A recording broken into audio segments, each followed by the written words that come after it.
Well, today on the show, I'm joined by Professor and philosopher Stephen Law.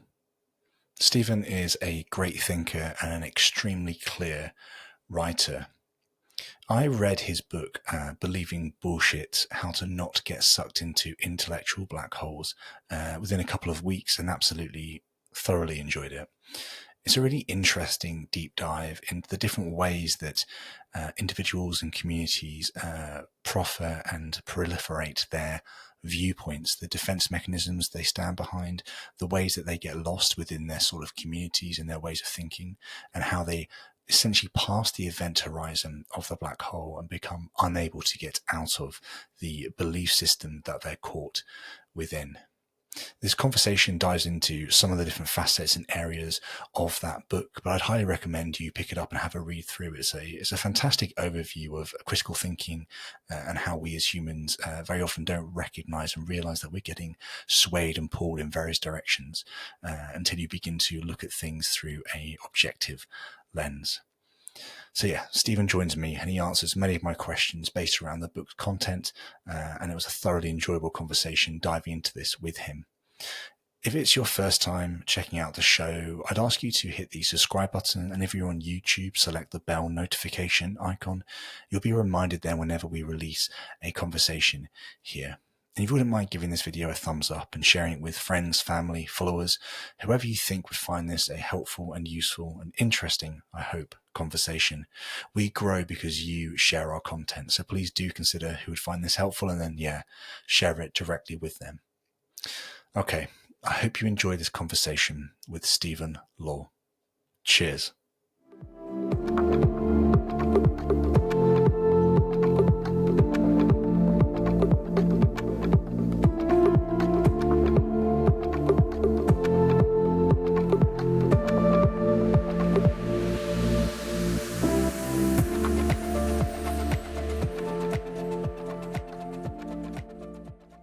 Hello and welcome to the show.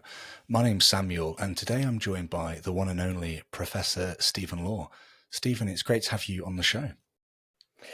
Well, thank you for having me. It's great to meet you online. Yeah, we've been talking backwards and forwards on Twitter for quite a while now. I read one of your books with my 8-year-old, which we thoroughly enjoyed together. And I thought it'd be great to have you on the show to actually not talk about that book at all, but to talk about another book that you've written called Believing Bullshit, How to Not Get Sucked into Intellectual Black Holes. I found it to be a fascinating read and I thought it'd be cool to kind of go through that. But before we dive into the sort of nuances of your writing, we might touch on your other book as well with some of the examples, but it'd be really helpful if you just give the listener, the viewer, a bit of an overview, if that's okay, about who you are and the sort of work that you do. Oh, okay, yeah. So I'm an academic, primarily a philosopher, working in universities. That's not how I started out. I don't have any A levels, and I was kicked out of sixth form college before completing A levels, and was a postman amongst other things. So I have an unusual background, I suppose, for an academic. Not having the A levels. I then went to City University in London to study philosophy. I discovered philosophy really through sort of independent reading, particularly while I was working for the post office.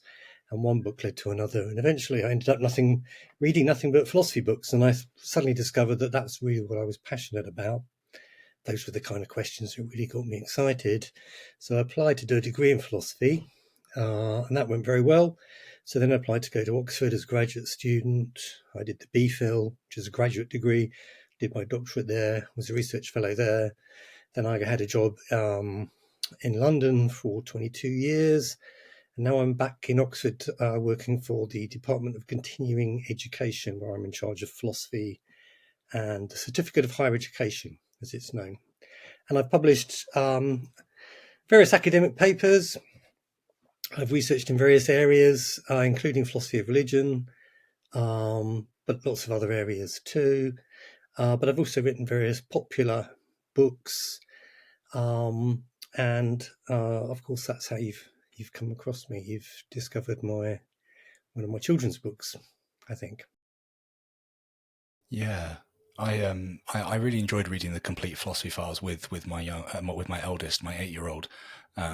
It was just fantastic to have something so engaging for someone of that age that can kind of introduce them to the subject. So yeah, just to say thank you for that. It's a fantastic book. Yeah, no, my pleasure. I really, to be honest, it was kind of almost selfish reasons, really. I wrote it for my earlier self because when I wanted to find out about philosophy, there was nothing like that available, which was particularly focused, on the questions and making them accessible and explaining the different theories. I was really struggling to find anything like that, and so I thought I would write a book like that. And because I'm a very visual thinker, I tend to think in terms of imagery a lot. It was very easy to write an illustrated book where I specified what I wanted drawn, and then a very good artist called Daniel Postgate then produced the images for me. So it all worked out. It all worked out very well. Yeah, and me and the eldest are great fans of Blib and Blob, which will make no sense to anybody unless you've read that book. So, Right. so there you Yeah. go. So obviously, I wanted to kind of get you on to talk about another popular book, but kind of for a higher audience than an 8-year-old. I think, which is a sort of book on believing bullshit, how to not get sucked into intellectual black holes, because it's almost like a very helpful introduction into how these belief systems can be so kind of encompassing and encapsulating and kind of can pull people in, and how it's very difficult to then get out of them once you're in them. I thought it'd be good just to kind of start off by talking about this idea of an intellectual black hole. Kind of what is this, and does it differ at all from calling a belief bullshit or BS? Like how do these two things go together? Can we define that for the audience so that the rest of the conversation makes sense? Yeah. Well, so an intellectual black hole is a kind of a belief system. Um, um, and what marks it out as an intellectual black hole is not the content of the belief, but the way in which that people defend the belief or beliefs and support them and convince themselves and attempt to convince others that they're actually perfectly reasonable things to believe, when in truth they're not. What they're really doing is they're creating the illusion of reasonableness. It's not actually reasonable. It's a kind of fake reasonableness. I think that it's a sort of a sliding scale. We're all guilty of uh, everyday irrationality, me included. I find myself. I discover that I've been duped or suckered or have been defending a belief which I then realise that I really should have given up some time ago. It's a common experience. What I focus on in the book is sort of particularly extreme versions of that, where people get locked inside of belief systems and become prisoners of them, never to escape. So, an obvious example would be, a religious cult or something like that. But there are other examples too. You can have political belief systems that have effectively become intellectual black holes, and then all sorts of other things too, from feng shui to belief in alien abduction to whatever it may happen to be. You find the same patterns emerging over and over again, whether it be a conspiracy theory about 9/11 being an inside job or defending a particular religious belief or whatever it may happen to be. You tend to find similar kind of strategies being employed. And so I wrote a book that flagged up what I considered to be 8 sort of key warning signs that you are approaching, or perhaps have already been sucked into, one of these intellectual black holes. You disappear over the event horizon, never to escape. So it's really a book that focuses on belief systems of that sort, belief systems that exhibit a kind of faux irrationality or reasonableness. They're not distinguished by the content, but by the manner in which people defend them.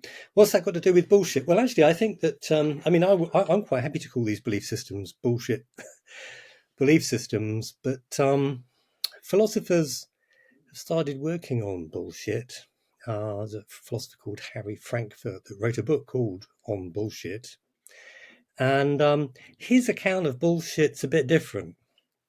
So it might be worth just bracketing that because it's not quite what I'm talking about. So Frankfurt says that the bullshitter is the person who says something not caring whether it's true or false. They say it for effect or to gain some benefit. Is it true? Is it false? They just don't care. And Frankfurt thinks that in a way that's worse than lying, because at least if you're a liar, you know what's true, and you're deliberately trying to get people to believe what's not true. Whereas the bullshitter doesn't even care whether what they say is true or false. And so Donald Trump is often wheeled out, is alleged to be an example of a bullshitter. There's an example that was given by a journalist whose name was Matthew Dancona, I think it was, of Trump saying that the tiles in his Mar-a-Lago hotel in the children's area were designed by Walt Disney to a journalist. And afterwards, one of his employees who overheard him said, "Is that true that they were designed by Walt Disney?" And Trump said, "Who cares?" It was irrelevant to him whether it was true or false. He just wanted to say it to get the result he was after. So according to Frankfurt, that's really what characterizes the bullshitter. But I think that the word bullshit's actually used in a much broader way to include people who do care about the truth. It does matter to them that what they believe is true. They genuinely want to believe what's true. And indeed, they will often stake their lives and the lives of their children even on the truth of the belief or beliefs to which they are committed. So, for example, somebody that believes in alternative medicine or Christian Science, which is a kind of a belief in a kind of faith healing, they will prevent their children perhaps from having medical treatment, thinking that no, it's better that they have this alternative, and they're betting their kids' lives in some cases on the truth of these beliefs. So the belief does matter. The truth of the belief does matter very much to them. So for that reason, then, I would call Christian Science a kind of a bullshit belief system, despite the fact that it doesn't tick the boxes so far as Frankfurt's definition is concerned, because these people do very much care about whether what they believe is true and whether or not what they say is true. So that's just to sort of bracket Frankfurt's way of thinking about bullshit. I don't use the word in quite the same way. That's helpful. That's very helpful. And you also use examples like kind of Christian Science and others throughout the book. This isn't a question that I had planned originally, but it might be good just to touch on it before we dive into the questions really. Is at the very end of the book, you have kind of like somebody writing to their nephew, an aunt writing to their nephew, and it's kind of a take on the Screw Tape Letters by C.S. Lewis, which is a senior demon writing to a junior demon, trying to inform them how they can best go about getting their person to kind of fall away from Christianity. And the kind of way you do it, obviously, is there's this aunt writing to their nephew, and they're both fully aware that the thing they're spinning, the sort of belief system or the model of belief that they're spinning is completely untrue, but they're kind of giving them advice on how best to get a new convert to come into the fold and to believe it as if it was a true event. They're kind of aware that they are the ones that know it's not true, but they're hoping that those that rise up after them are going to be ones that think it is true. And then from there on out, it'll be people all the way down who think it's true. And I thought that was quite a helpful way to kind of obviously drive home all the points you'd made in the previous 8 chapters. But it might be just helpful just to briefly talk about kind of why you wanted to introduce all those thoughts afterwards in this sort of letter format. Right. Well, it's partly because I've always been a big fan of C.S. Lewis, who was, of course, famously a Christian. I was a big fan of the Narnia books, which are kind of cloaked Christianity. And I really enjoyed the Screw Tape Letters. I thought they were fantastic. And so for that reason, then it suddenly occurred to me that I could do a kind of reverse screw tape letters, the TapeScrew Letters, as I call them, in which we look at somebody that's starting up a new cult, and we look at how these deceivers manage to manipulate and suck in converts and make true believers of them, illustrating how the various mechanisms in the book can be employed. And in fact, I do spend quite a lot of the book thinking about religion specifically, cults, Christianity, other religious belief systems, Christian Science. So Christianity, it does feature quite heavily in the book. Just so you know, before you start reading it. And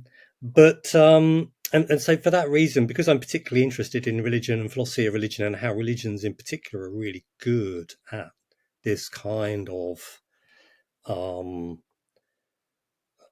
activity of creating a belief system which convinces the converts that it's all perfectly sensible and reasonable, whereas the people outside are just scratching their heads thinking, why on earth do you believe this nonsense? Religions are very good at that, and they've had a very long time to really refine the techniques. They're really good at it. And so I thought I would sort of take a reverse religion, a sort of a cult, and just illustrate how you can do the very same things, employ the same techniques in that way. So I suppose my answer is because I'm a C.S. Lewis fan, and because I really enjoyed the screw tape letters. I thought I would just kind of flip them round. Turns out I do that a lot, actually. I really recently realised that very often what I do is I take an idea and I kind of invert it in order to show why there's some problem with the original idea. I do that with the evil good challenge, for example. I've done that in other places too. It seems to be something that I find attractive. Yeah, well, hopefully we'll get onto the Evil God challenge in due course. You obviously touched on a broad range of subjects. I kind of have a list of ones that I would like to kind of just get into with you. Okay. Something you mention is cognitive dissonance, which I've often had described to me as somebody's holding a belief, say they are part of Christian Science and they're presented with evidence outside of Christian Science that Christian Science isn't correct or accurate in this specific regard. Pick whichever one you want, but there's something about it that's wrong, and they get woken up to this reality almost. They then have this challenge of whether they're going to modify their beliefs to accept this new evidence or kind of bolster their beliefs to reject the new piece of evidence. And that's sometimes called cognitive dissonance. Now, I might have kind of explained that quite poorly, but it'd be kind of helpful to understand how cognitive dissonance plays a role in defending and rationalizing conflicting beliefs or attitudes. Yeah. So, cognitive dissonance is roughly speaking the sort of the tension that you feel when you're holding sort of two incompatible beliefs. So you've got this maybe core belief, and then you have, oh dear, here's new evidence, and that seems to be true too. And now, oh dear, what am I going to do? It's something you find yourself in an uncomfortable position. How do you deal with that? Now, sometimes, actually, when new evidence comes in, it's dead easy to just drop the old belief. If I believe that the Matterhorn is near Chamonix, and then somebody points out that that's not true, it's near Zermatt, I'm getting confused with Mont Blanc. I'll just change my mind, given the new information. I might feel slightly embarrassed that I believed a falsehood, but it's easy enough to just change my beliefs.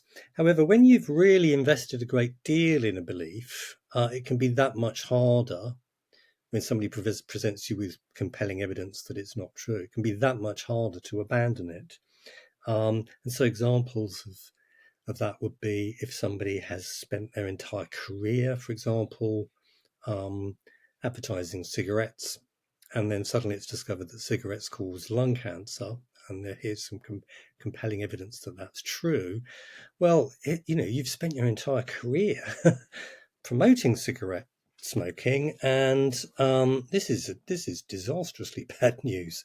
So how are you going to respond? Well, you could just say, "Oh God, I spent my entire life getting people to do something that's horrendously bad for them, and I've effectively got the, I've cost an awful lot of people's lives. You could just switch to that belief, or you could start explaining away the evidence in various ways. And in fact, that's what very many people did, who had invested a great deal, their careers, and indeed their future livelihood required that they continue to believe that cigarette smoking was comparatively safe. And so they just entrenched, they just dug in and found some other way of dealing with the evidence to the contrary, typically explaining it away in one way or another. Or if you've got a sort of strong personal connection with somebody, my wife, and somebody gives me strong evidence that she's a serial killer, that's a very, very, very difficult situation for me to find myself in. Very uncomfortable. I'm going to be looking for ways to reject that evidence, to explain it away. And when we've got a lot at stake in that way, personal, financial, social, when it comes to religion, for example, very often people's social network is connected to the belief system. And if they were to reject the belief system, they'd lose friends, possibly family. You can see why they are going to look for ways to explain away evidence to the contrary. I think this is particularly true of political beliefs. Those who have strong political points of view, and I have pretty strong political points of view. If you go on social media, you're going to be exposed to lots of different perspectives and arguments and evidence, perhaps to the contrary. And how are you going to deal with that? Well, if it's really threatening to what you believe, you're probably going to just start explaining it away in various ways. You'll start cooking up explanations for the evidence for why it's not really good evidence after all. We all tend to do that to some extent, and to some extent it's not unreasonable. I mean, if somebody points to what looks like an example of water not boiling at 100 degrees centigrade at 1 atmosphere, I'm going to think, well, there's probably something wrong with the thermometer, or this person's lying, or I'll start explaining away the evidence. And that's not unreasonable, given the sheer weight of evidence that there is for water boiling at 100 degrees centigrade at 1 atmosphere. But as you find yourself more and more regularly appealing to that kind of way of dealing with evidence, so it becomes habitual, and in many cults and religions and so on, explaining away becomes an industry almost, and conspiracy theories too. At that point, that a little red light should come on, because that is one of the warning signs that you are dealing with an intellectual black hole. So yeah, when we have a lot invested in a belief, there are ways you can just dig in and protect it come what may. And in fact, the guy that is associated with cognitive dissonance, Leo Festinger, famously wrote a book about it, in which he researched a cult that believed the entire world was about to end, and that the cult members were about to be rescued by a flying saucer. And the clock was ticking. They were sitting there waiting for the world to end, the flying saucer to arrive. Nothing happened. The prophecy failed. How did they respond? Did they give up their belief? No, they did not, because they'd invested so much in it. They actually went on a recruitment drive afterwards, Festinger found. Why? Because if you can get more people on board, it's reassuring. You can't be quite such an idiot after all if you can point to lots of other people that believe the same thing. So you can kind of bolster your position by, for example, going on a recruitment drive. That's one of the things that they did. So cognitive dissonance is often present. Explains why people increasingly become irrational in their responses to evidence. There's too much at stake for them. I want to invite you to join our community on Locals. There is a range of free and supporter-only benefits to check out. On Locals, you can ask guest questions, access the reading plan to prepare for upcoming conversations, get early access to all the full-length video and audio versions of each episode, and meet like-minded followers of the show. The link is in the description, and I hope to see you there.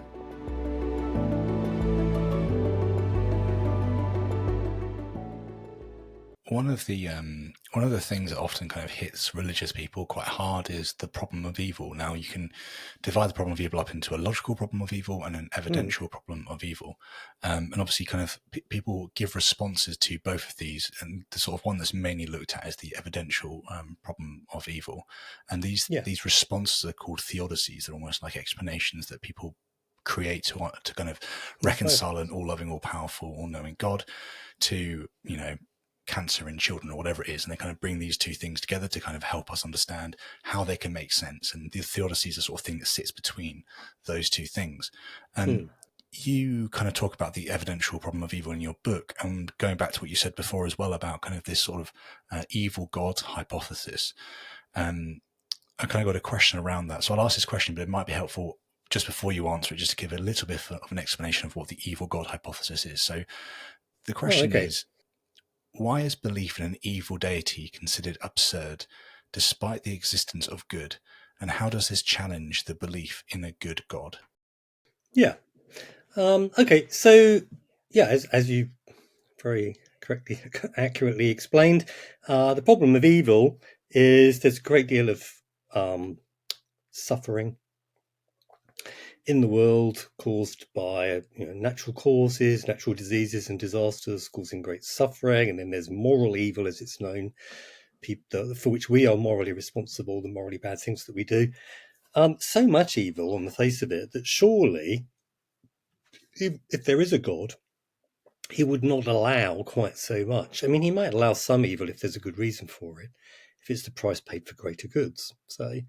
But surely when we look around us, okay, yeah, there's a lot of good in the world, but there's so much evil that it's just not plausible that there is some good God-justifying reason for every single last ounce.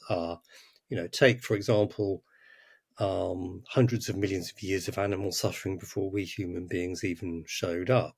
Absolutely appalling, unimaginable quantities of pain and suffering before humanity even makes an appearance on the face of the earth. Is there really some good God justifying reason for every last ounce of that? Or very high childhood mortality rates? We've been on the face of the planet, well, best guess now is Homo sapiens, the species, been around for about 350,000 years. And for almost that entire period of time, until just the last couple of minutes, really, childhood mortality rates have been extremely high. Your chances of making it to adulthood, not very much better than 50-50.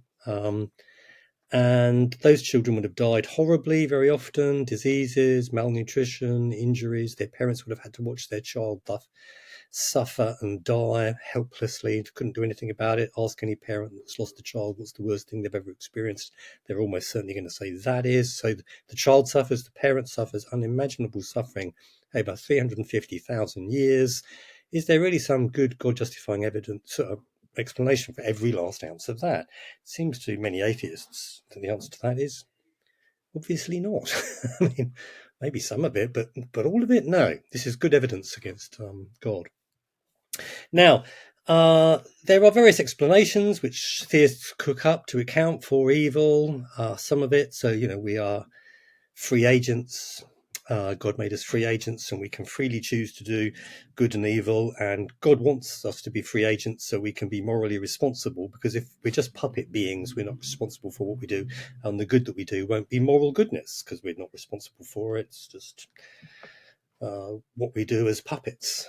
We don't get the credit. So he cuts the strings. Some of us then do bad stuff. That's the price God has to pay for moral goodness to exist in the world. So that explains some pain and suffering, but not really 350,000 years of very high childhood mortality rates, or hundreds of thousands, indeed millions of years of animal suffering before we even show up. I can't really be held responsible for that, morally speaking. So then there are other explanations that the pain and the suffering is there for character building purposes. But again, that doesn't really explain hundreds of millions of years, hundreds of thousands of years or millions of years of animal suffering. Very hard to see how the childhood mortality rates were doing as much good in terms of building our characters. I mean, very often parents will bow out in despair. kill themselves even as a result of the pain and the suffering that the torment through which they have been put. So these explanations are cooked up, but they don't seem to be terribly adequate. And that's why an awful lot of people like me don't believe in God. It just seems to be very powerful evidence against the existence of an all-powerful and supremely benevolent deity. But why aren't people moved by this evidence then, the problem of evil? Well, one of the reasons is that they have really a lot at stake. They're really entrenched. They're really committed to this belief system. And so they find ways to explain the evidence away using theodicies, like the two I've just mentioned. Now, if you come at them head on, if you come at somebody that's committed to a belief system like that, a head on and give evidence against what they believe, they're invariably ready for you. They've done a lot of prep. They've been exposed to a lot of people that have fed them a lot of responses that they can then trot out. And that's going to muddy the waters very rapidly to the point where they can probably convince themselves that, okay, well, what I believe isn't so unreasonable after all. But if you come around the back, if you kind of creep around the back with an analogy, sometimes that's more effective. So that's what the Evil God Challenge is. Basically, I just flip things around. I say, why not believe in an all-powerful and supremely malevolent deity? No one believes in a God like that. Why not? Well, the most obvious response, the one you usually get, is the problem of good. If you believe in a good God, there's the problem of evil. If you believe in an evil God, there's the problem of good. There's, why is there love and laughter and ice cream and rainbows and puppies, and why is there all of this great stuff? I mean, there's evil in the world, but not nearly enough evil. Far too much good for this to be the creation of a supremely powerful and malevolent creator who would torture us for all eternity with a red hot poker, surely, not give us a lovely view and a tub of ice cream. So on the face of it, that does look like great evidence, but you can then cook up reverse theodicies, interestingly.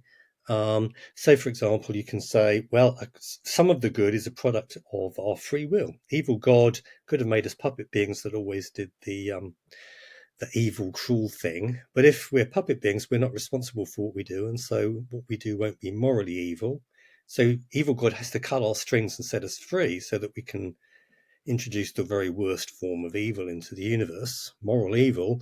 But as a result of him cutting our strings, some of us choose to do good and reduce suffering. That's the price he has to pay. Now, I've just flipped the standard Christian theodicy there, and it seems to work more or less effectively as the original theodicy in defense of Christian belief, or the kind of soul-making theodicy that the pain and suffering is there to give us opportunities, make us better people. Well, you can say that the pain and the goods that we experience are there to maximize evil. So, yeah, you get ice cream, and that tastes great, but the ice cream makes you really fat, and it's very tempting, and it sits there in the fridge, tempting you. So there's kind of a psychological torment involved. And then later on, when you've eaten it, you feel guilty. So these are important forms of suffering that are not available unless evil God gives us ice cream. Why does he give us children to love who love us unconditionally in return? Evil God surely hates love. No, it's very useful to him. It's only if you really love your children that you'll really suffer if he kills them on an industrial scale over 350,000 years. If you're not that bothered about your kids, you're not really going to be that bothered when they start dying off in front of you in appalling ways. So yeah, that's why God gave us children to love who love us unconditionally. Why does he give, David Beckham a lovely life, lots of money, beautiful family, and so on, to make the rest of us feel bad, psychological torment? So you can see how you can flip most of the standard theodicies, maybe not all of them. I think there are some exceptions, but most of the theodicies flip pretty effectively. And then the question is, well, why then are the two beliefs, belief in an evil God and belief in a good God, not more or less level pegging when it comes to reasonableness? Belief in a good God and belief in an evil God, they both face this considerable, big evidential challenge. A good God faces the problem of evil, and evil God faces the problem of good.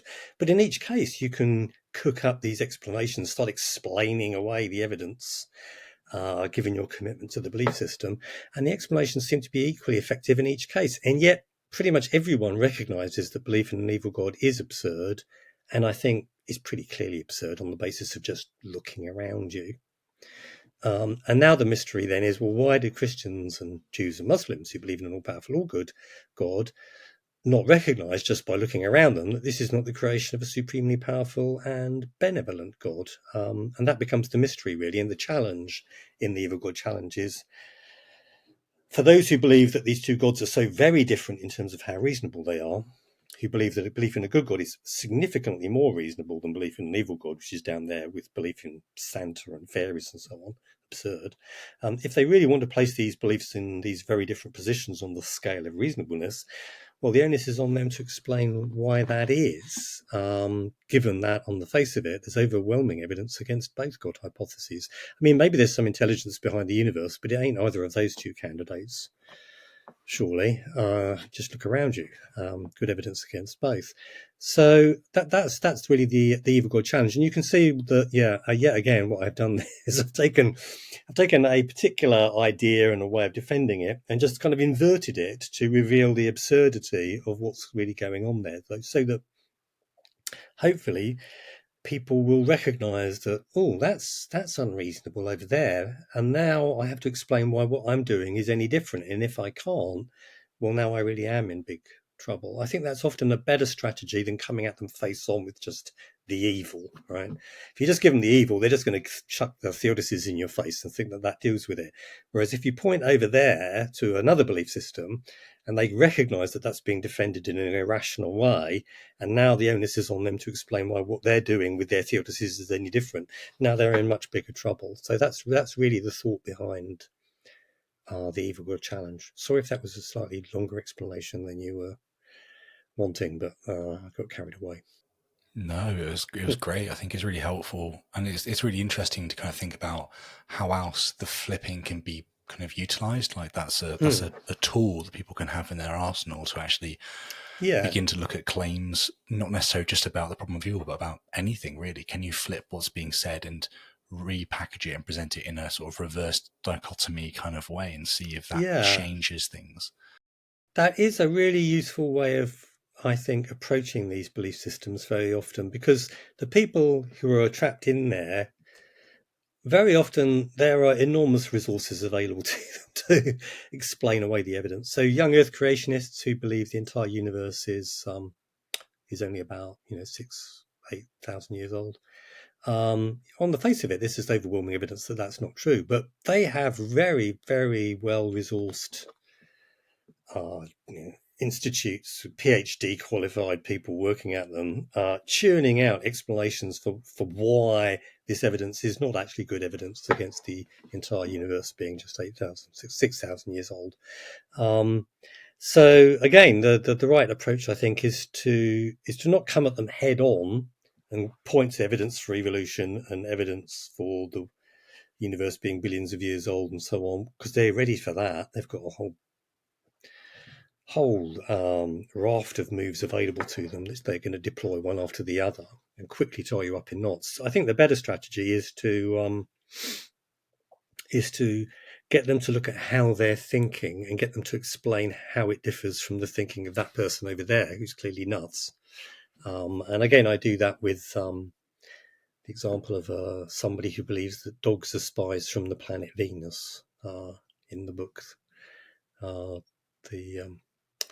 The bullshit book, I use that particular analogy. I mean, it's clear that this person who believes that dogs are spies from the planet Venus is nuts, but boy is he good, I point out, at explaining away all of the evidence against what he believes. He's really good at cooking up alternative explanations, so that the fact that we can't detect any secret radio transmitters in the dog's basket, the fact that no dog could survive on the surface of the planet Venus, and so all of this can be accounted for. All of that seeming evidence against what he believes can be explained away, given sufficient ingenuity.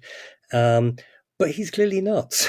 What he believes clearly is not true and is clearly falsified by the available evidence. But he's convinced himself that no, he's actually being rational and reasonable. Once you can see that people like that are, they are kind of nuts and they're not being rational and reasonable, and then you have to explain why your belief system is any different, then you're going to be in trouble. And so that's why I like to focus on those kind of cases. Yeah. We could spend more time on this, but I want to kind of push on to some of the other questions that I've got lined up. Although it's so tempting to keep talking about it. Okay, no, let's push on. So we kind of in the book you talk about this idea of a non-spatial temporal agent. So this thing, this being that isn't kind of found within an actual location, a space, and also is outside of time. So they're a non-spatial temporal agent. And you kind of talk about how a being like this kind of deems the universe's existence, like something starts in the universe, and it almost deems it nonsensical. Like it doesn't make sense for something that is outside of space and time to have begun something that is within space and time. I might be kind of getting that back to front, but I think it'd be quite interesting to kind of talk about this idea of a non-spatial temporal agent, because very often in things like the Catholic tradition, for instance, or kind of other faith traditions, they kind of ground themselves more thoroughly in this idea of a sort of first cause, first mover, a being that is the beginning of everything. It's from this place that everything comes into existence, including the universe. But you have a really nice way of explaining how that just doesn't make sense. It is nonsensical. So I'll pass it back to you to explore that. Yeah. Well, it's not. I mean, this is not my objection. This has been around a very long time, and most religious people are kind of aware of it. Well, religious philosophers certainly.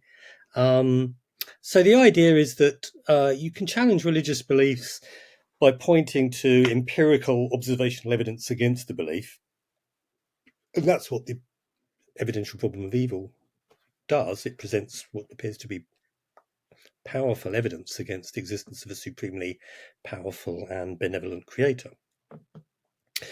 But another way in which you can attack a belief is to show that it involves some kind of logical conceptual incoherence. So it doesn't even make sense. So it doesn't even get as far as being capable of being empirically refuted. It doesn't make any sense at all to begin with. So you can show that certain things are not there by showing that there's some kind of logical incoherence involved in the very idea of the thing. I mean, if somebody shows up at the maths department at Oxford University and says, "It's amazing, we've discovered this round square in the jungles of Peru. We must immediately set up a very expensive expedition to go out and locate this thing and bring it back and show the world the truth that there can be round squares." They're not going to spend a lot of money on doing that because they know it's not there. It's not. They know without even getting up from their armchairs that there ain't no round square in the jungles of Peru, because the very idea of a round square involves a logical contradiction. You don't need empirical evidence. You can know from the comfort of your armchair, just by having a think about it, that there ain't no such thing. And so there are certain objections to belief in God that are like that. They don't rely on empirical evidence. They try to show that there's some kind of logical incoherence in the very idea of God. And maybe there is. And so I've just picked this as a kind of a classic illustration. If God is supposed to be some kind of intelligent, conscious creator who has beliefs and desires and who wants to create a universe with us in it, well, if what he creates is the spatial and temporal universe, so that before he creates it, non-temporally before, presumably in some logically prior state, he is not himself a spatial or temporal being. Rather, space and time are things that he brings into existence. So God, then, if he's not a spatial and temporal being, maybe he can enter into space and time once he's created them, but is essentially capable of existing outside of any spatial or temporal setting. Well, that might generate logical problems. There may be a tension there. And an obvious suggestion would be, well, if he has beliefs and desires, These are psychological states. You can believe something for a certain period of time and then stop believing it and then start believing it again and so on. So they have duration.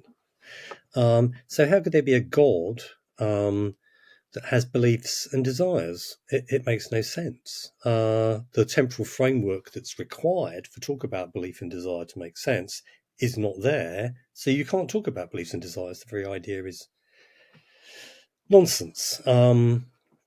And similarly, with various other attributes of God, you might say we can't make sense of them. It's a bit like so people will invoke God in order to explain things, but if there is this logical problem at the very heart of the idea of God, then actually their explanations are in big trouble. Another example would be, an analogy, yet another analogy. So an analogy would be somebody says that there's a non-spatial mountain, and this non-spatial mountain exists and is real. I can't show it to you, but it's definitely there. Is it? How could it possibly be there? If it's a mountain, that requires that one bit be higher than another bit, and that requires a spatial relationship. But you've said it's a non-spatial mountain. So a non-spatial mountain is just nonsensical. It makes no sense. It's a bit like a non-temporal, non-spatial agent. Much the same objection can be raised. And so there's that kind of objection that can be raised to theism, logical objections. You might call them armchair objections because you can just think them up from the comfort of your armchair. You don't have to go out and find any evidence. You can just show, just by engaging in a bit of conceptual or logical analysis, that the very idea of a so-and-so makes no sense. So you can be sure that there ain't one of those out there without even looking. That's the kind of thing I was focusing on there.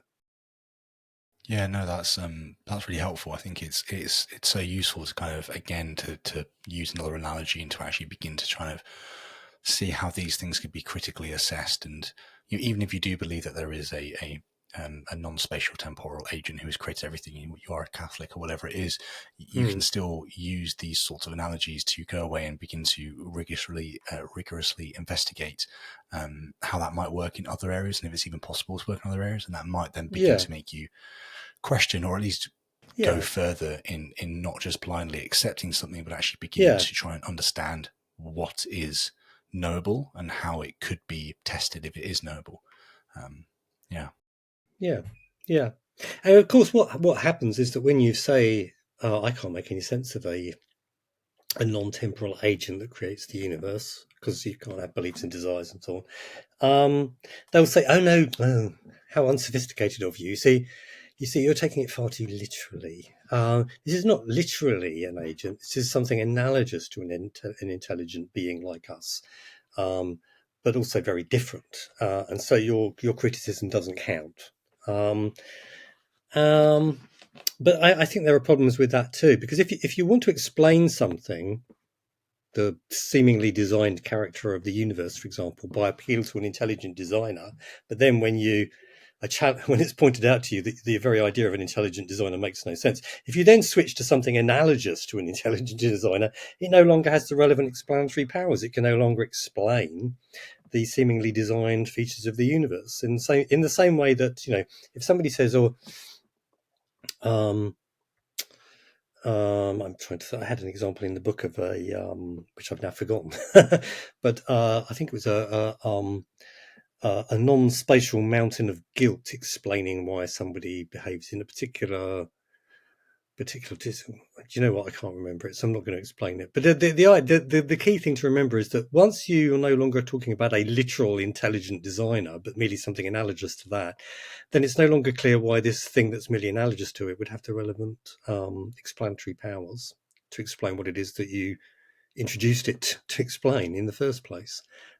So I get into that a bit in the book. Yeah, no, and that's really it's really interesting. I think I'm about to talk about David Hume, but just on what you're saying there, Hume's work, Dialogues and Study Natural Religion, talks about this in a couple of ways. Obviously, talking about the design argument to one of his conversation partners, but also he's sort of exploring this idea of kind of, as you push something further and further away from what we interact with every single day, we should be less and less certain in what we're talking about. It becomes something that's completely unknowable to us almost, and therefore we're just talking from a place of complete ignorance, which is interesting.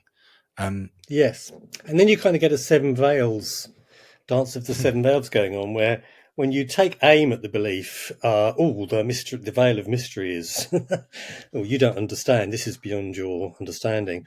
But then when it comes to other things, like, why should I praise and worship this thing then if it's so mysterious and I can't, its goodness is of a completely ineffable sort that's beyond my comprehension. Suddenly, no, we can know that. We can know that this thing's good in the sense that merits our worship and our gratitude and so on. But its goodness, when it comes to the problem of evil, suddenly its goodness is kind of mysterious. And so you're constantly, being played basically by people who constantly sort of move the goalposts backwards and forwards to suit themselves, showing you a little bit of God when it suits them, whipping it away when you take aim. That's often how these conversations go. It's very frustrating. Yeah, you can never quite understand what you're trying to address. It keeps moving.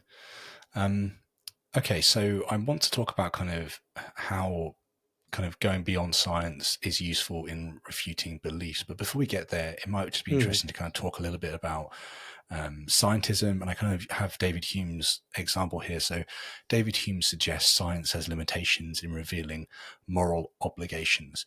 I think it'd be quite helpful if you can kind of work that through for us and kind of helping us to understand the sort of limitations that science has, because you do have a section on scientism within the book, and then we can move on to kind of science and how we need to go beyond it sometimes to refute beliefs.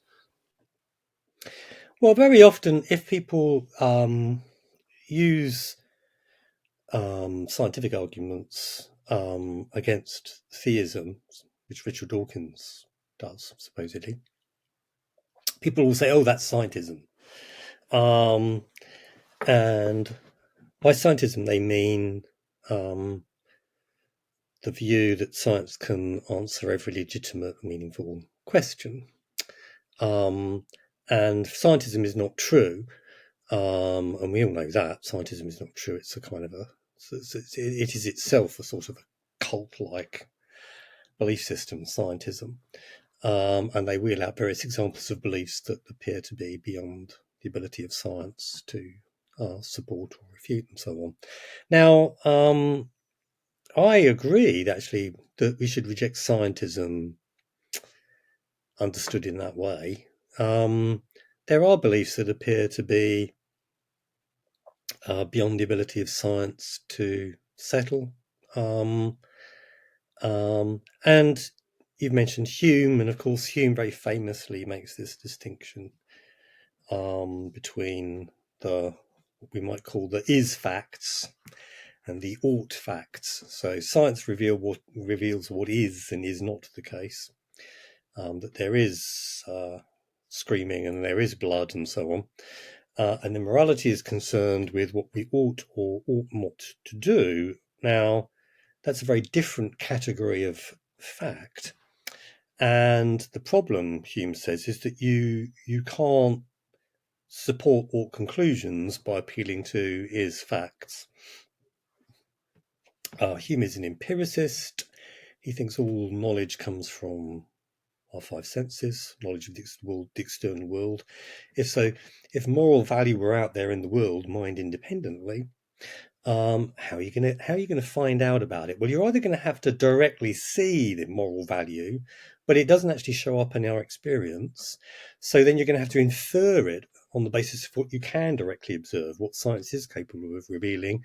But those are just is facts, and the is facts by themselves, unless you smuggle in some additional premises, are never going to entail or rationally support an ought conclusion, says Hume. And so Hume ends up concluding that there ain't no such fact out there. Moral facts are not out there mind independently. There is no kind of objective morality. It's rooted in our own sentiments.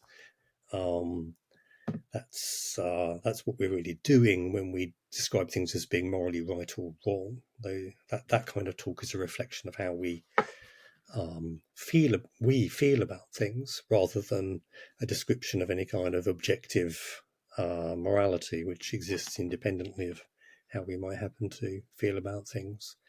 So I find that quite persuasive, that science is not in the business of directly challenging moral claims or supporting moral claims. I don't think it can do that. If you help yourself to a moral claim and then you've got a scientific discovery, that now you can derive moral conclusions. I mean, so a horrible illustration, sort of sexist illustration, would be suppose somebody says that women ought not to be allowed to vote because they're too dim. Well, we can do some science and show that that's simply not true. They're just as capable, just as intelligent as men. And so we can find fault in their moral argument, and we can show that their moral conclusion is simply not credible.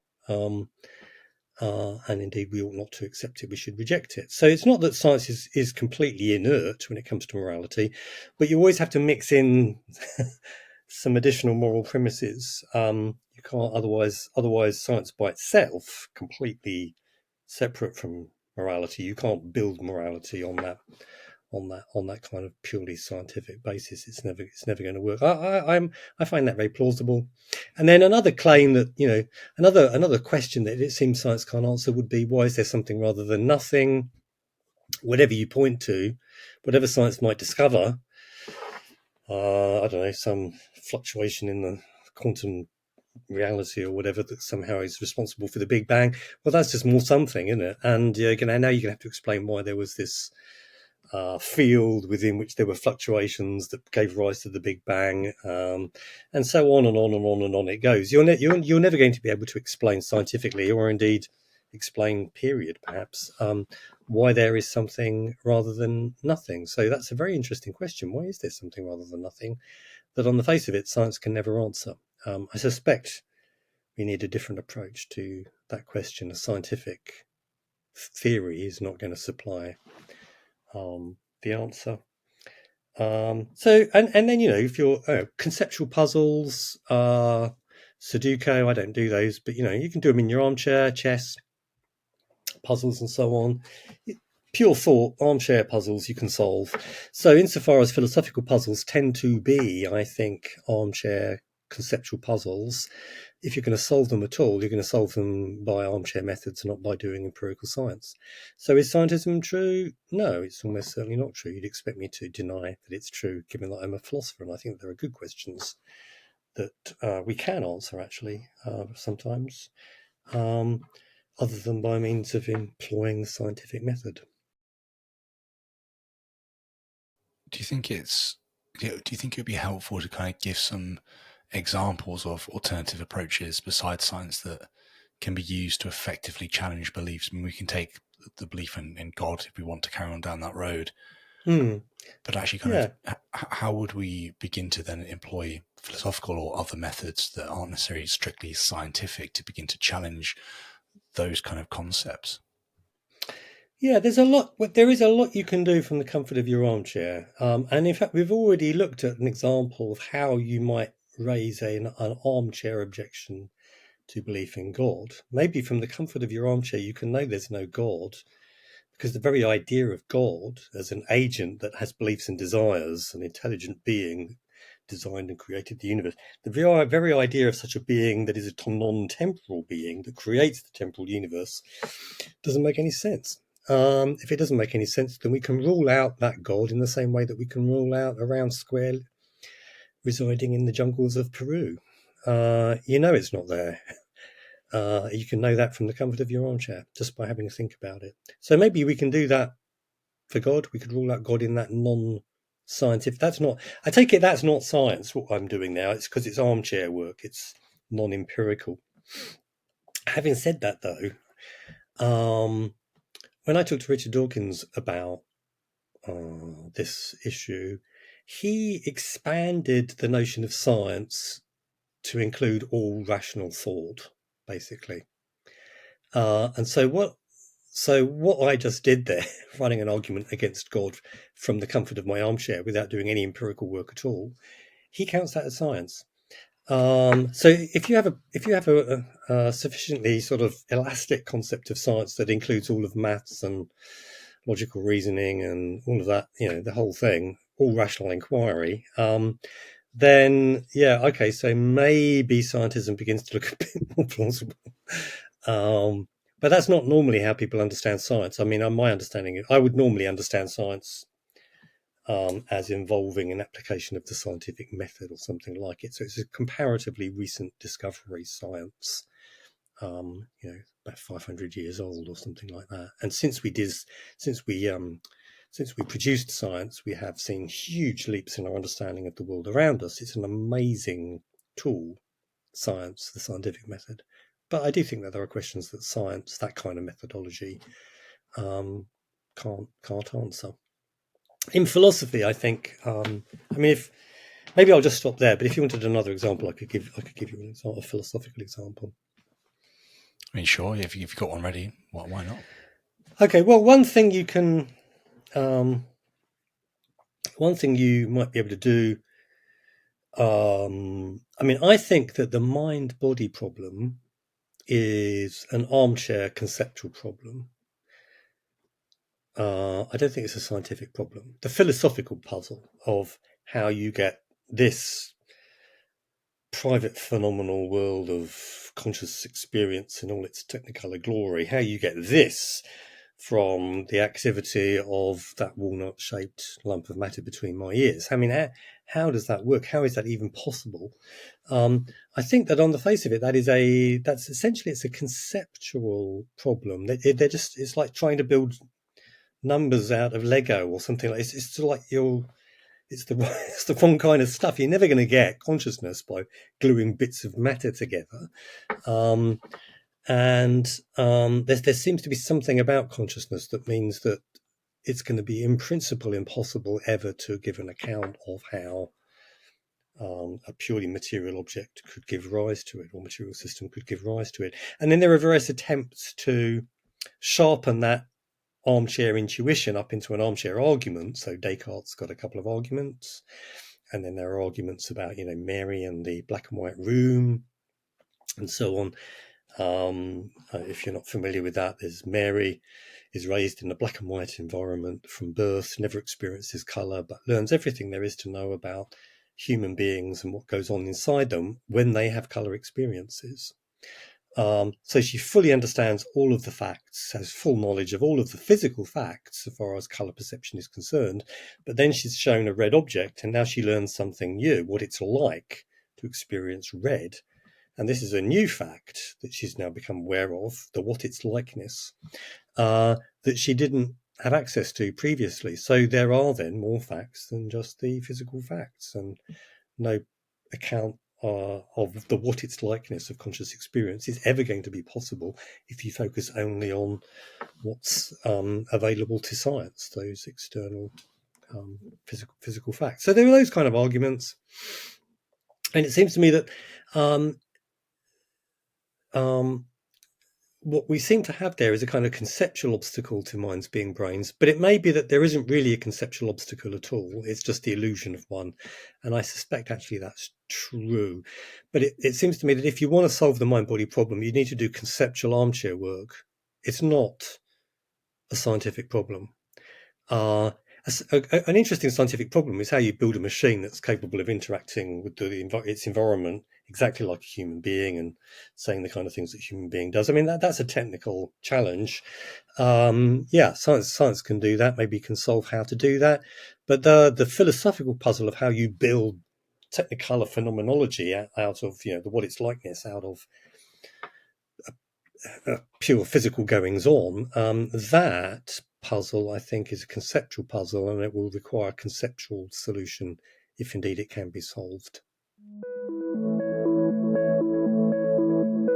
If you're watching this, then I just wanted to let you know that you can access the same content in audio-only form by subscribing via Apple Podcasts, Spotify, and Audible. In fact, you can search for the Socratic Sessions in your favourite podcast app, and whilst you're there, please leave a 5-star review. It helps others to discover these conversations. All links are in the description, and thank you.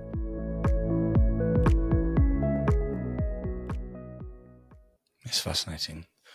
I had a question here where we spoke about them before we went live, which was kind of going to begin to look at kind of strongly confirmed theories. And I'm aware that in the book you kind of talk about kind of these theories need to be clear, precise, surprising, and also kind of point towards true predictions for them to kind of enforce a strongly confirmed theory by evidence. So I think it would be good to kind of address a question that we spoke about at the start. We're kind of going to carry on in the sort of, I guess, science vein and talk about strongly confirmed theories.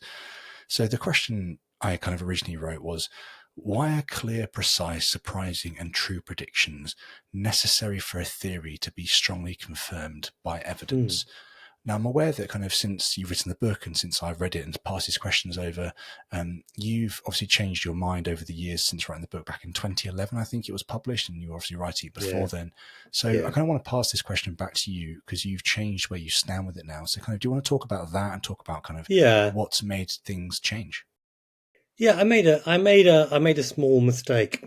I'm ashamed to say. So I'd like to set the record straight. Doing me a culpa. What I said was that in order for you to have strong evidence for a theory, your theory needs to make predictions, and they need to be clear and precise, not vague and woolly, so that we know exactly what it is that's being predicted, and there's no wiggle room, and people can't after the fact say, oh, hang on a minute, but that's not really what we meant, or whatever it may be. So clarity and precision, and unexpected surprisingness, I said, and truth. Now, I'll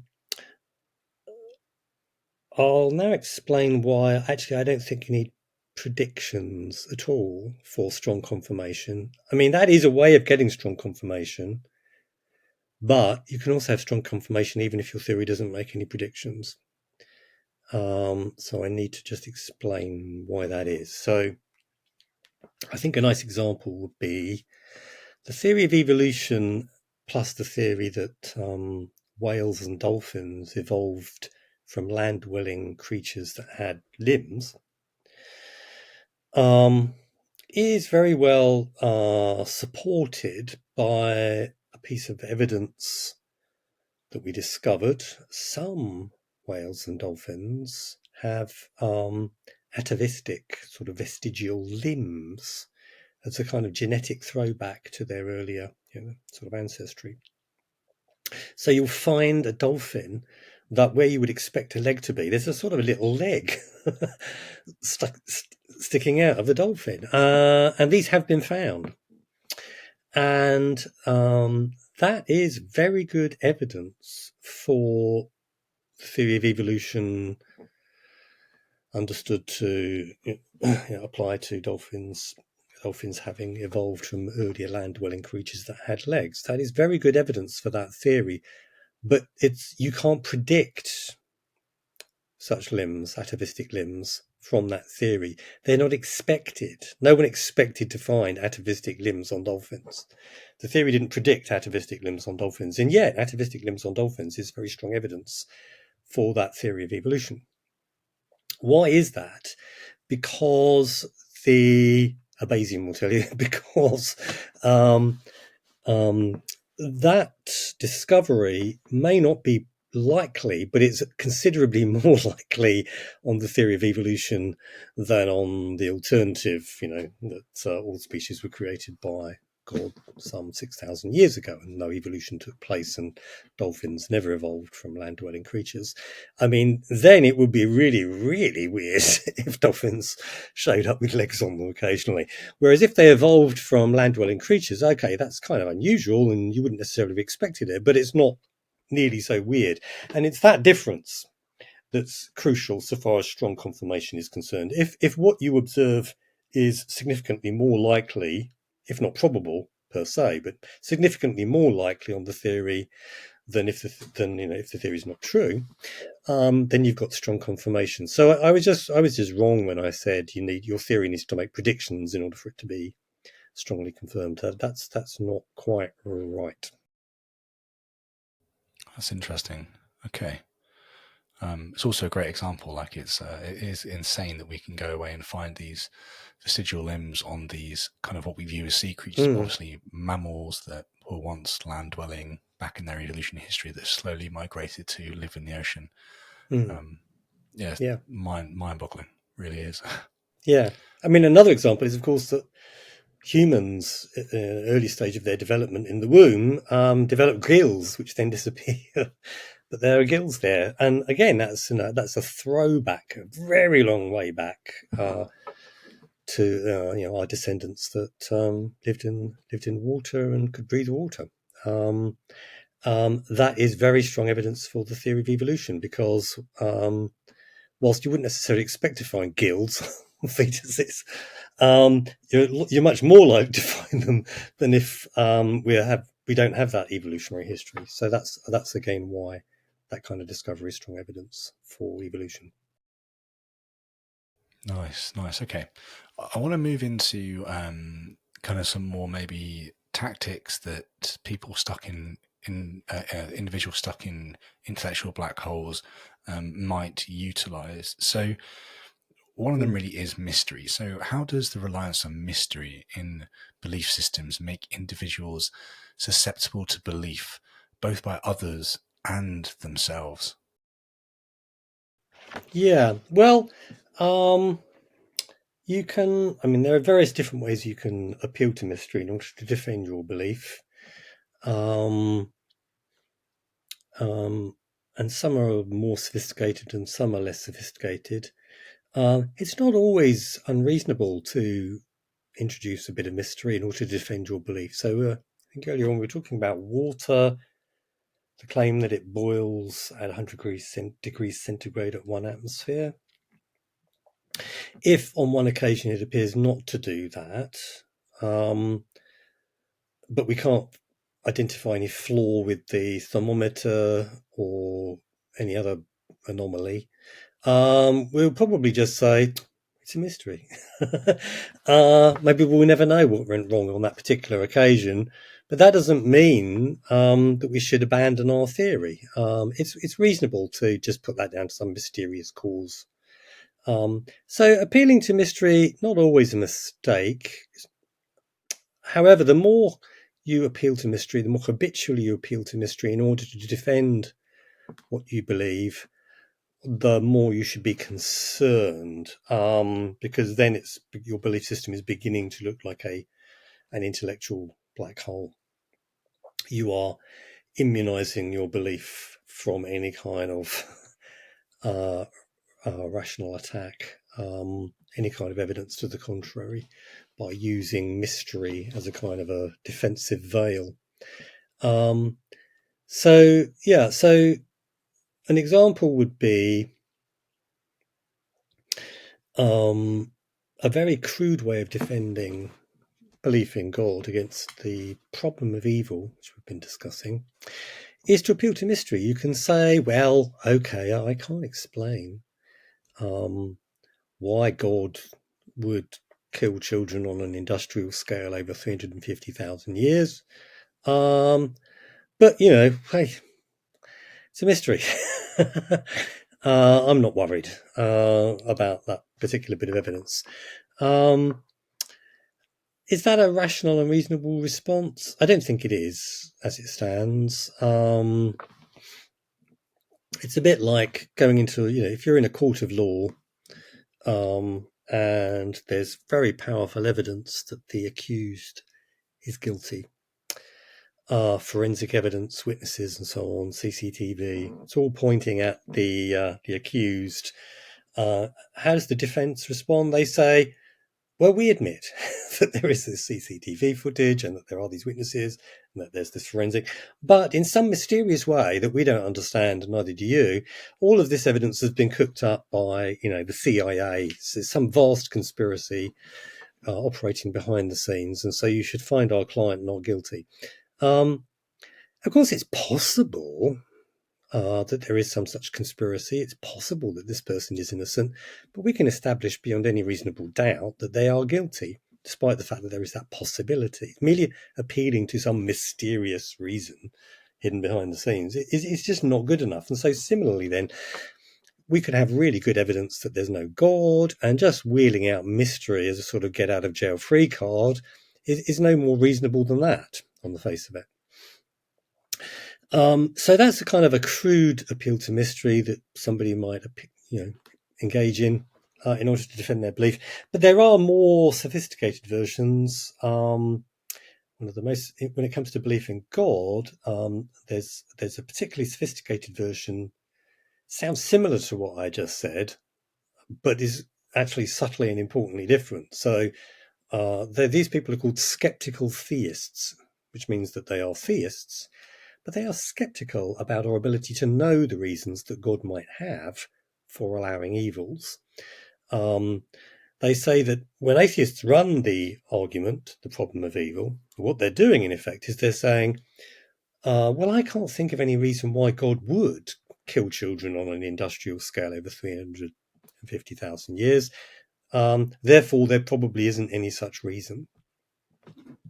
But that is a faulty inference. You can't conclude that there's probably no such reason from the fact that you can't think of it, because you are just a human being, and your ability to understand how the world works and so on is pretty limited. And so there could easily be reasons back there beyond your ability to detect them that fully explain why it is that God actually does kill children on an industrial scale over 350,000 years. You need to show a little bit of humility and acknowledge that we have very limited cognitive and other abilities. So these reasons could easily be there. So often they'll use an analogy. My favourite involves a garage. You open the garage door, you look in, you can't see any elephants. Well, it's reasonable to believe there are no elephants in there. You can't see them, so they're probably not there.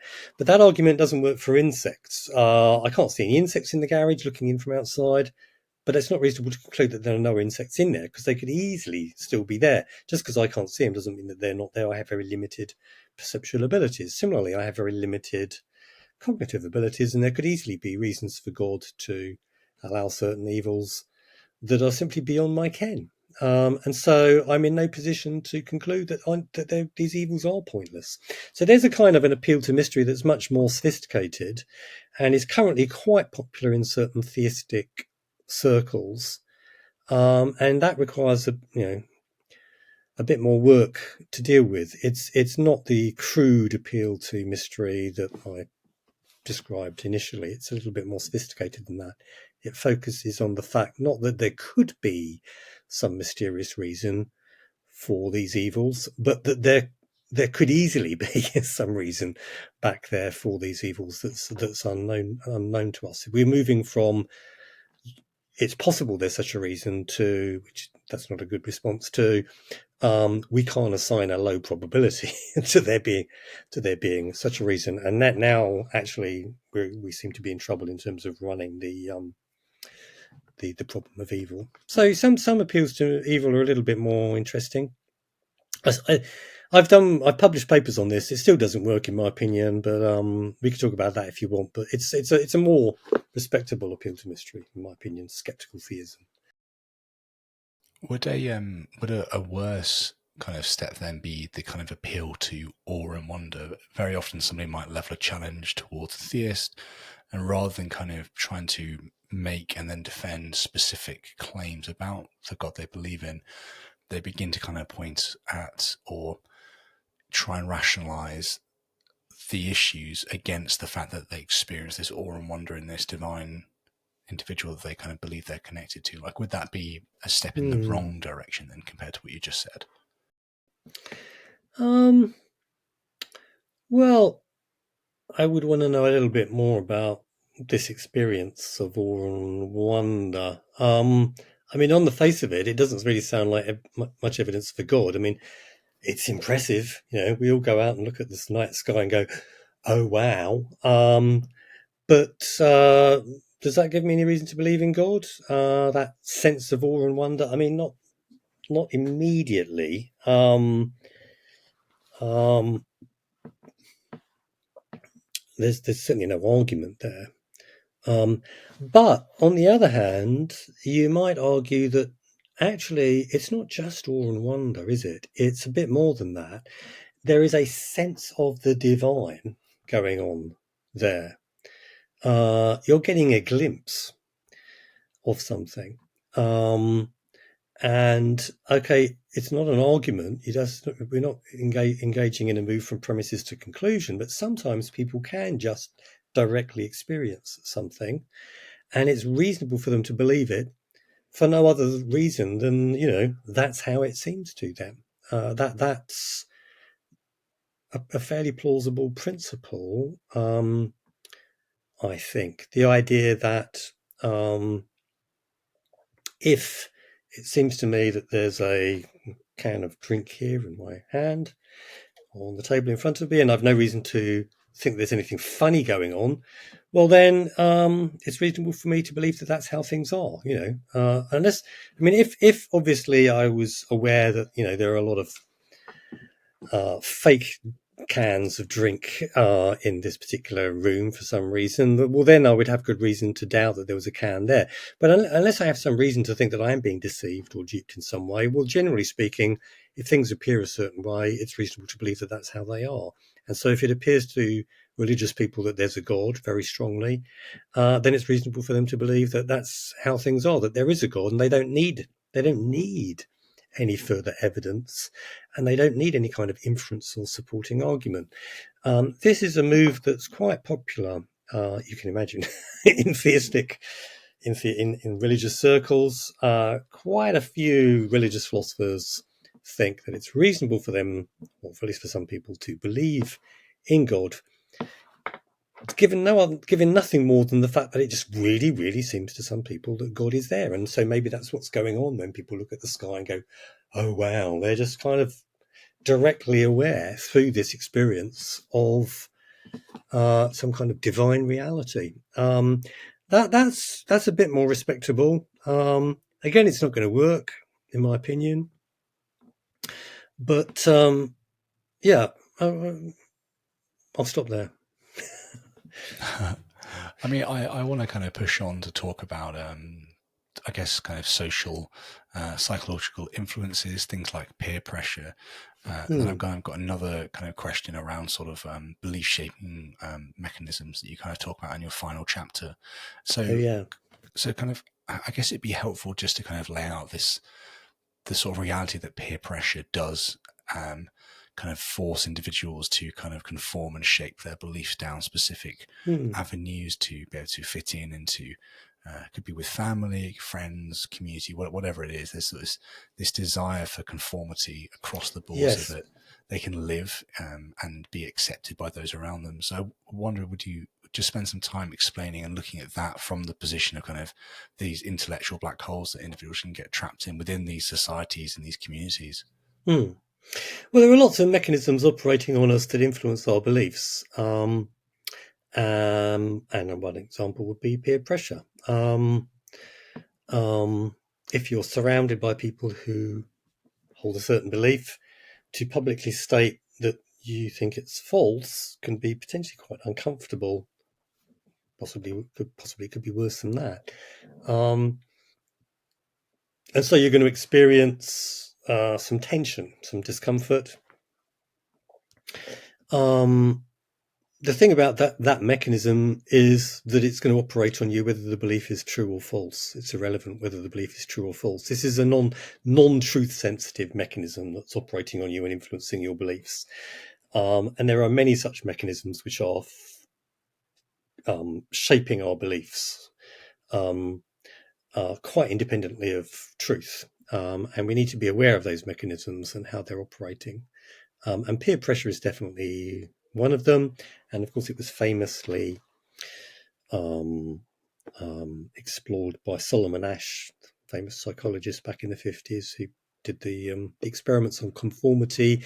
He would take a subject, place them in amongst a bunch of other subjects who were actually stooges, confederates of Asch, but they pretended to be just other subjects. And Asch would ask them questions, which would show them a card with 3 lines on it, and then another card with 1 line on it, and we'd ask them, is it line A, B, or C that's the same length as this line? And the answer was perfectly obvious with anyone with eyes that are working. And everyone would give the right answer to begin with, but gradually the Confederates would start to systematically give the same wrong answer, and Asch wanted to see what would happen. What would the subject do? Would they stick to their guns and continue to give what they could see with their own eyes was the correct answer, or would they start to give the answer that the Confederates were giving? And he found that a significant number of people did start to give what they could see was not the correct answer. Why? Because of that peer pressure, that desire to conform, to not step out, to march in step with others. And so there's no doubt.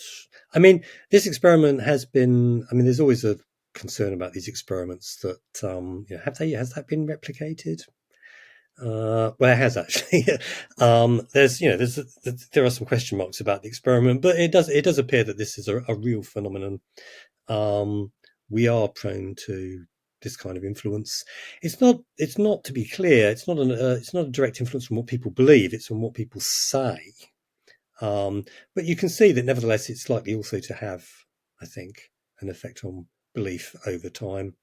The person may start to adapt not just what they say, but actually what they believe, so that they continue to march in step with people around them. I think we all do that, and I'm sure that I'm a sort of left-leaning, liberal kind of guy, and I'd like to think that I hold these beliefs because they're all rational and true. But the truth is, I suspect that I'm flattering myself somewhat, and actually the beliefs that I hold are rather more a product of these non-truth sensitive mechanisms operating on me and shaping my beliefs. Peer pressure is definitely one of those. Yeah, and you kind of talk about isolation, control, uncertainty, repetition, and emotion as also contributing to forming and sustaining these beliefs as well. Yeah. You obviously mentioned that sort of experiment about this individual changing and conforming their answers as the group begins to shift and sway as well. But I wonder whether it's worth talking about those components and how they can help people not just get into, but then remain within a sort of intellectual black hole. So there's a whole bunch of mechanisms that are operating on us that are non-truth sensitive mechanisms. If you want to influence what people believe, you can use these mechanisms. So isolation is an obvious one. Take the person away from like-minded individuals, isolate them, and place them alongside people that hold the beliefs that you want this individual to have. You can censor, make sure that they don't have access to information that's likely to lead them to other beliefs. You can use repetition, constantly repeat the belief over and over again on the front page of every newspaper, day after day, month after month, week after week. You can use emotional manipulation, associate positive things with the beliefs that you want them to hold, negative things with the beliefs that you don't want them to hold. So if you go to a totalitarian regime, I went to Tehran a few years ago, and there were great big murals on the sides of buildings. Obama was there with devil horns. The Ayatollah was there with golden rays of sunshine emanating from his head on another wall and so on. So you can use that kind of emotive imagery, fear, reward and punishment. These are all mechanisms that can be applied and which will shape belief. And the thing about them is they work just as well whether the belief is true or false. Whereas reason,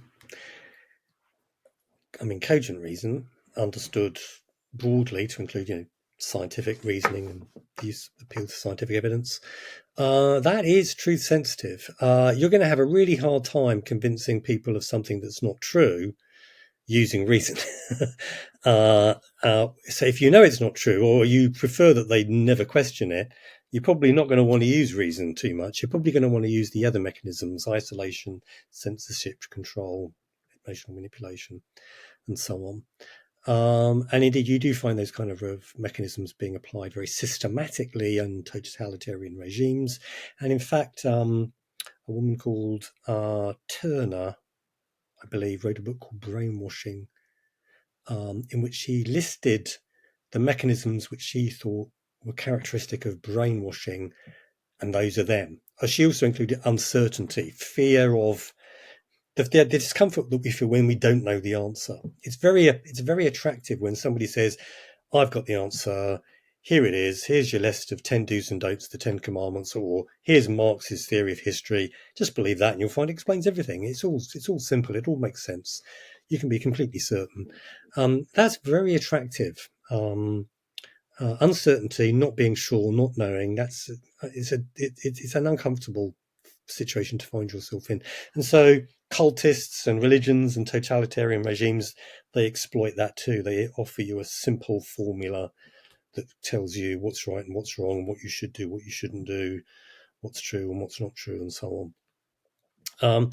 And that's what brainwashing is, according to Turner. It's just a very sort of systematic application of these kinds of technique. And what's interesting, of course, is that if you look at something like faith schools in the UK,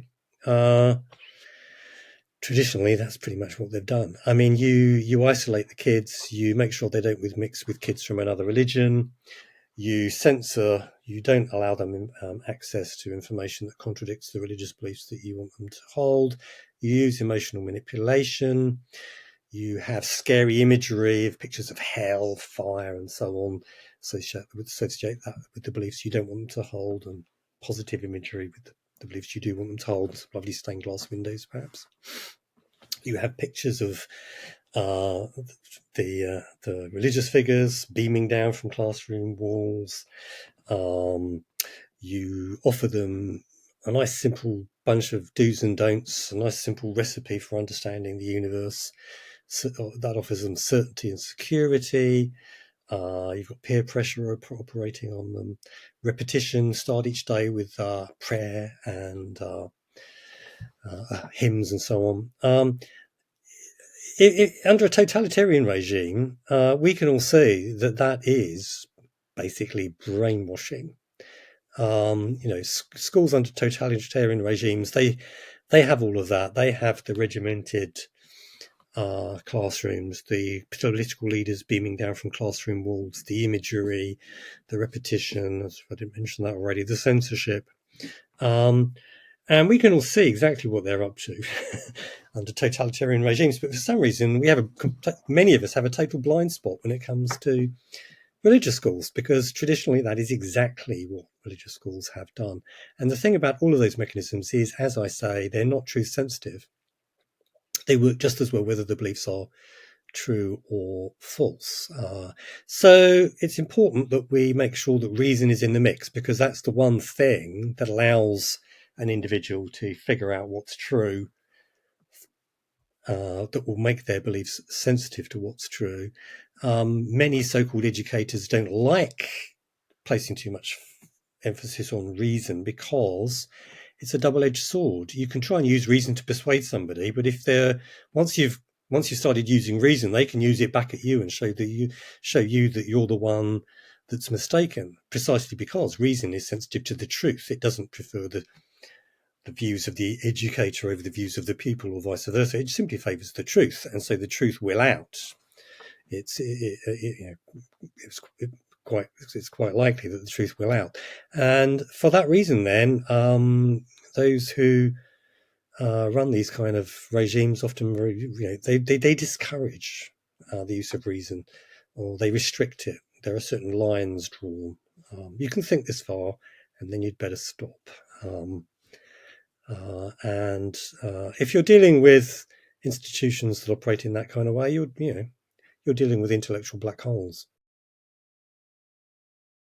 Yeah, and as we spoke out right at the start as well, the kind of the sort of TapeScrew letters that you kind of have at the very end of the book go into isolation, control, uncertainty, repetition, and emotion, and how those can be used, and then how reason is the sort of way that one would be able to break free and begin to explore why people are saying and why you're believing potentially certain propositions.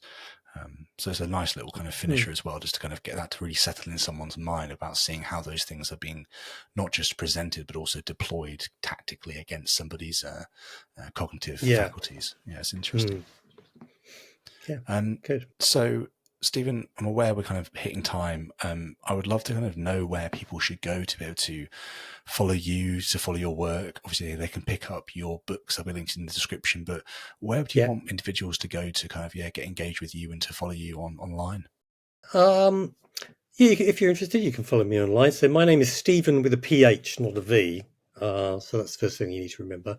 So I've got a website at stephenlaw.org, where I talk about philosophy and politics. I'm a bit of a lefty, you'll discover that if you go on the blog. I'm on Twitter at StephenLaw60, 60, the year of my birth. Those are the two main social media things that I'm using. I am on Facebook. You'll easily be able to hunt me down on Facebook if you're interested. And I'm now based at Oxford University Department of Continuing Education. And if you're interested in philosophy, you'd like to do a course, maybe just a taster or something. If you're near Oxford, I teach face-to-face courses.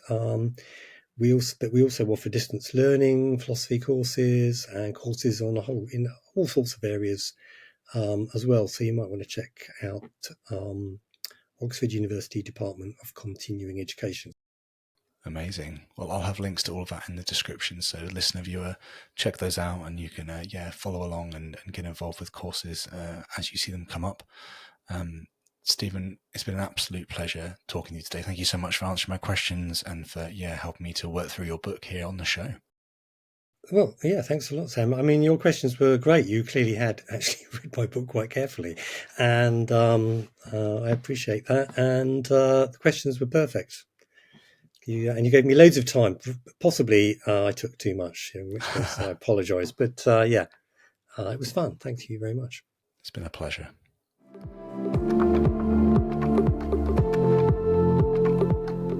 Thanks for checking out this episode.